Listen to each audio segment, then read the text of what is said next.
बिस्मिल्लाहिर्रहमानिर्रहीम अस्सलातु वस्सलामु अलैका या रसूल अल्लाह व अला आलिका व असहाबिका या नबी अल्लाह। मोहतरम नाज़रीन, अस्सलामु अलैकुम। कुस्तुनतुनिया के बादशाह की नाज व नाम में पली चहेती बेटी अचानक पागल हो जाती है और उस पर इस हद तक जनूनी कैफियत तारी हो जाती है कि उसे लोहे की भारी जंजीरों में जकड़ना पड़ता है। हर किस्म के तबीब और हकीम बुलाए जाते हैं, मगर मर्ज बढ़ता गया जूं जूं दवा की। इस सूरत हाल में बादशाह के हमरा रयाया भी परेशान है। किसी की समझ में कोई हल नहीं आ रहा। लोग मजमा लगाए इस फिक्र और सोच में गुम हैं कि आखिर शहजादी का इलाज क्या होगा और कौन करेगा कि एक दिन उन्हें एक मर्द कलंदर ऊंटनी पर सवार खरामा खरामा अपनी जानिब आता दिखाई देता है। वो मजमा के करीब पहुंचकर ऊंटनी से उतरता है और उनसे पूछता है, तुम्हें कहीं कोई परेशानी तो नहीं? मैं दरअसल बगदाद से मक्का मुकरमा की तरफ हज बैतुल्लाह की घर से जा रहा हूँ। सफ़र में हूँ, लेकिन मैंने बेहतर ख्याल किया कि आप लोगों को सलाम भी कर लूँ और आपसे अहवाल भी पूछ लूँ, क्योंकि मुझे यूं महसूस हुआ जैसे आप किसी परेशानी में मुब्तला हैं। लोग उसे बताते हैं कि बादशाह की बेटी पागल हो चुकी है, उसे जंजीरों में जकड़ा हुआ है और किसी भी हकीम या तबीब का इलाज और दवा उस पर असर नहीं कर रहा। आपने सही ख्याल किया, हम लोग वाकई परेशानी में हैं। मर्द कलंदर उन्हें तसल्ली देता है कि शहजादी के पागलपन का शाफी इलाज उसके पास है।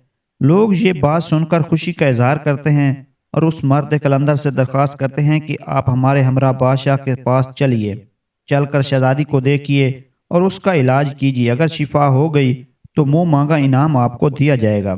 मर्द कलंदर कहता है, मुझे इनाम नहीं चाहिए और ना मैं ये गर्ज रखता हूँ, अलबत्ता मैं शहजादी के इलाज की खातिर बादशाह के पास जाने को तैयार हूँ।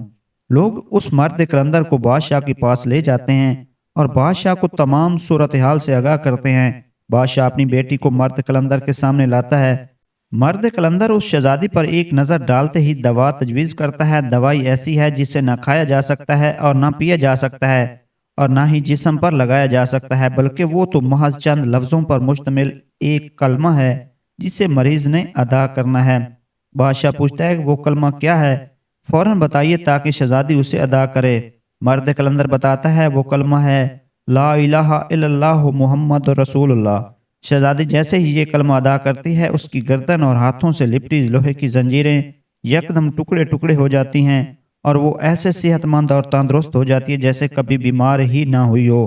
बादशाह ये मंजर देखता है तो बेख्तियार बोल उठता है, ऐ हजरत जुनैद बगदादी, मुझे भी कोई कलमा सिखा दीजिए ताकि मैं भी अपनी सल्तनत की जुमला परेशानियों से निजात हासिल कर सकूं।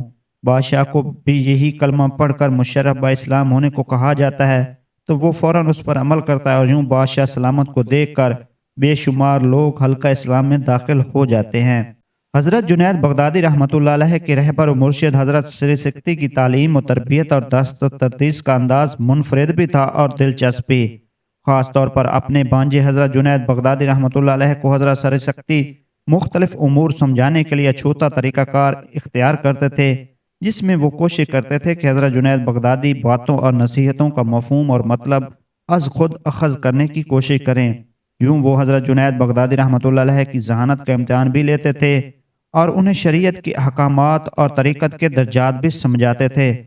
अगरचे उन्हें मालूम होता था कि हज़रत जुनैद बगदादी हर इम्तिहान में कामयाब व कामरान हूँ, तहम वो हज़रत जुनैद बगदाद के एतमाद और इजाफा और जहानत की मशक के लिए ऐसा करना ज़रूरी समझते थे।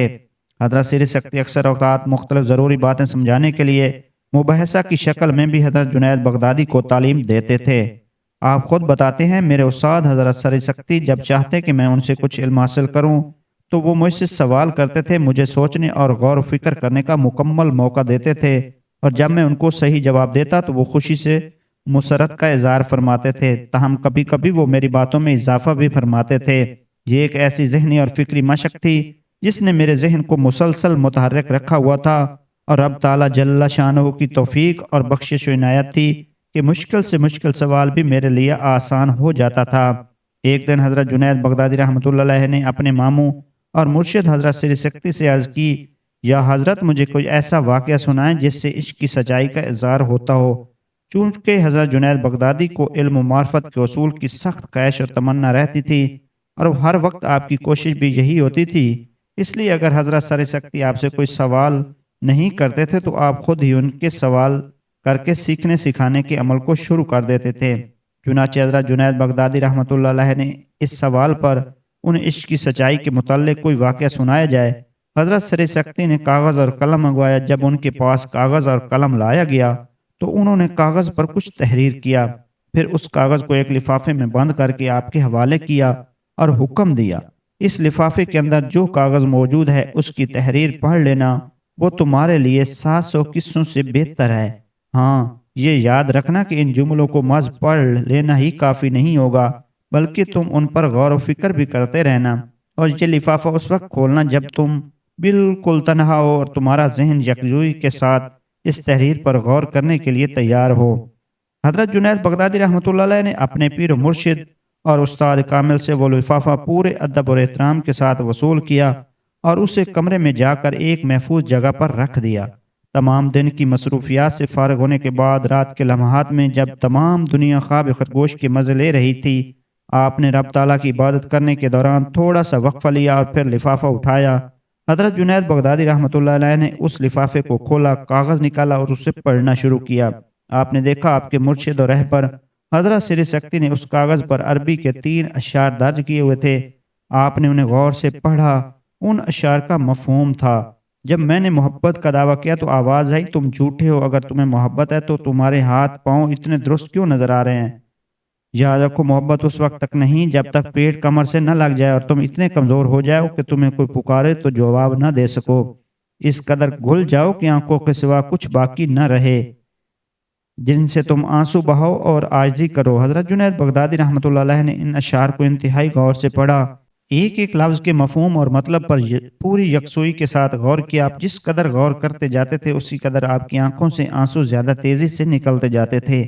آپ اس قدر روئے کہ آج تک نہیں روئے تھے۔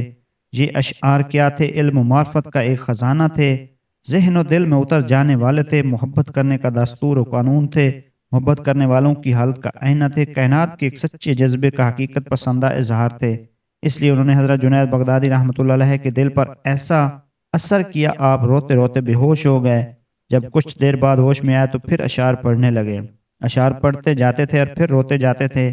یوں آپ نے تمام رات رونے میں گزار دی۔ صبح کو یعنی اگلے روز حضرت سر سکتی نے اپنے شاگرد عزیز حضرت جنید بغدادی سے پوچھا، کیا تمہیں عشق کی سچائی کا مفہوم واضح ہو گیا؟ حضرت جنید بغدادی نے جواب دیا، یا حضرت بات ایسی سمجھ میں آئی ہے کہ تمام عمر نہیں بھولے گی۔ میں آپ کا شکر گزار ہوں، آپ نے انتہائی سادہ اور رازدار انداز میں مجھے عشق و محبت کا مطلب سمجھا دیا۔ کاغذ پر کچھ تحریر فرما کر سمجھانے کا طریقہ حضرت سر سکتی اکثر استعمال کیا کرتے تھے۔ یہ آپ کا خاص جداگانہ اور منفرد انداز تھا۔ اس انداز کا سر بھی بہتر، نمایاں اور دل فریب تھا۔ ایک روز حضرت جنید بغدادی اپنے رہبر و مرشد حضرت سر سکتی کی خدمت میں حاضر ہوئے تو حضرت سر سکتی نے آپ کو دیکھتے ہی خوشی اور مسرت کا اظہار فرمایا اور لہجے میں فرمایا، آؤ بیٹا، میں تمہارا ہی انتظار کر رہا تھا۔ حضرت جنید بغدادی رحمۃ اللہ علیہ نے عرض کی، یا حضرت فرمائیے، میرے لائق کوئی خدمت، میں آپ کا ہر جائز حکم ماننے کو تیار ہوں۔ آپ لب کھولنے حکم کی فوری تعمیل ہوگی۔ حضرت سر سکتی اپنے بھانجے اور شاگرد حضرت جنید بغدادی کا یہ جواب سن کر از حد خوش ہوئے۔ آپ کا چہرہ کھل اٹھا اور آپ نے فرمایا، بیٹا میرا ایک کام کر دو، اس کا اجر تمہیں رب تعالیٰ دے گا۔ اور جب حضرت جنید بغدادی اپنے پیر و مرشد حضرت سر سکتی کا کام کر کے واپس لوٹے تو حضرت سر سکتی نے اپنی جیب سے تہہ کیا ہوا ایک کاغذ نکالا اور حضرت جنید بغدادی کو دیتے ہوئے فرمایا، تم نے میرا کام انتہائی لگن، دلچسپی اور مہارت کے ساتھ کیا ہے، یہ لو میری طرف سے ایک تحفہ تمہارے لیے، اسے پڑھو اور اس کا مفہوم سمجھنے کی کوشش کرو۔ حضرت جنید بغدادی نے اپنے استاد محترم حضرت سر سکتی سے وہ کاغذ لے اپنے کمرے میں تشریف لے گئے۔ انتہائی سکون اور اطمینان کے ساتھ اس کاغذ کو کھولا۔ کاغذ پر تحریر تھا، میں نے صحرا میں ایک اونٹ سوار کو دیکھا جو انتہائی پر درد اور پر سوز آواز میں یہ اشعار گا رہا تھا، میں روتا ہوں اور جانتے بھی ہو میں کیوں روتا ہوں، میں اس خوف سے روتا ہوں کہ کہیں تو مجھے جدائی میں مبتلا نہ کر دے اور میری امیدیں توڑ کر مجھے تنہا نہ چھوڑ دے۔ حضرت سر سکتی نے نصیحت کا یہ انوکھا اور نرالا انداز اختیار کر کے حضرت جنید بغدادی کو رونے پر مجبور کر دیا۔ آپ نے اپنے ماموں حضرت سر سکتی سے لپٹ کر عرض کی، محترم ماموں جان، اگر یہ کلام میرے لیے ہے تو آپ اتنا سمجھ لیجئے، میں اس در کو چھوڑ کر کہاں جا سکتا ہوں۔ ناظرین محترم، یہ تمام واقعات مختلف کتب سے اخذ کیے گئے ہیں۔ اگر ان کو پڑھنے میں آپ کو سنانے میں کہیں کوئی غلطی کوتاہی ہو تو آپ اس کی نشاندہی ضرور کریں۔ شکریہ، جزاک اللہ۔